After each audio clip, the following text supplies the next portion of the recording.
سلام بچه ها، من آروین بایم و خبرهای بدی دارم.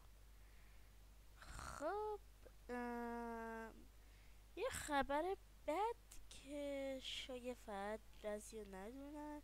اگه بدونی سرور این سرور خیلی معروفی بود که خب دیگه الان خودتون نگاه کنید سرور اینتشو الان آی پیش هم پلی نقطه اینتشو نقطه داتای آر اینجاست. خودتون نگاه کنید پلی رو 0 از 200، یعنی از اینم کمتر از این رول پلی که تازه فهمیدم. خب من این یکی از خبرهای بدمه. بعد خب حالا یه نفر اومد، جالب، بعد از چند وقت. خب بعد اینجا هم نابود شده. اصلا خودتون نگاه کنید اون که لیو داد الان، نگاه کنید سرور نابود شده. هیچ کس یعنی الان من که اونر این سرور بودم، اه، آه، من که این اونر این سرور بودم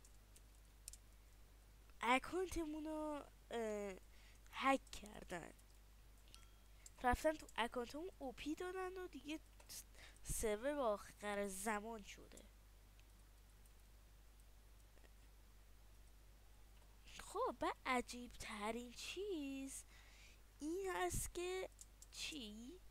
اگه شما نگاه کنید یه نفر به نام امیر اکستی سعی من امید دارم هنوز این سرور خاطراتی داره. امید بهترین چیز جوینده یا بنده است. این چیه؟ این ماده سبز؟ نه حالا این که واقعا من نفهمیدم. اگه این پیامو میخونی فکر کنم یا سرور رفته یا به فروش رفته. من هنوز امیدی دارم. این سرور خیلی خاطرات بود، خیلی خوب بود، اما دیگه همه این رفته. این خواستم این خبر رو بدم. و دوم، هر کسی که اکسی امیر هست تو کامنتا بنویسه، واقعا مهمه. اونم سرور مثل قبلشه. بای به زودی برمیگردم.